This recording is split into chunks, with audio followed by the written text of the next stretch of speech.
partir sur les bases de calcul des formules dans les essais. Notamment, nous allons nous baser sur les essais de teneur en eau. Ces essais consistent à prélever un matériau de manière intacte. On prélève d'abord le matériau de manière intacte. On prend d'abord le matériau de manière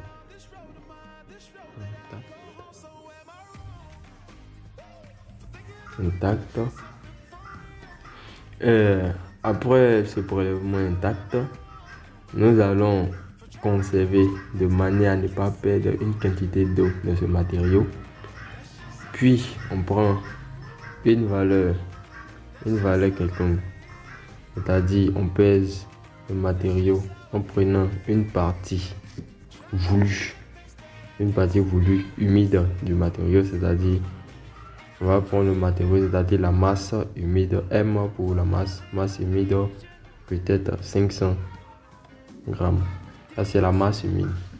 Puis on fait passer le matériau à l'étive ou encore on se sert d'une bouteille de gaz ou d'autres moyens pour rendre sec un matériau. Voilà. Une fois qu'on a fait, on obtient par exemple une deuxième masse qui est la masse sèche du matériau. On suppose que cette masse ici va nous être de 450. Voilà, 450 grammes. Il est question ici de connaître la teneur en eau. La teneur en eau, c'est-à-dire l'eau qui est contenue, le pourcentage d'eau contenue dans le matériau. Donc ici, il s'agit de faire quoi? Teneur en eau, en géotechnique, c'est W oméga, comme on l'a dit. Mais comme nous sommes en pourcentage, donc ça serait oméga sera égal à quoi?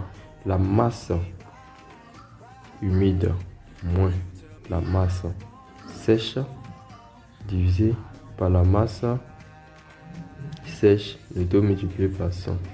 Cela revient à dire que pourcentage de la teneur, c'est-à-dire la teneur en eau, c'est égal à quoi? La masse de l'eau tout simplement divisé par la masse sèche multiplié par 100. Du coup ici on aura le pourcentage, on aura donc ici le pourcentage oméga égal à quoi? C'est-à-dire 500 moins 450 divisé par quoi? Par 450. Voilà, divisé par 450.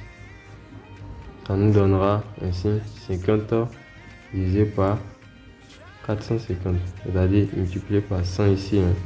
Multiplié par 100. Voilà. Donc le pourcentage de la teneur en eau serait égal à quoi? Serait égal à quoi?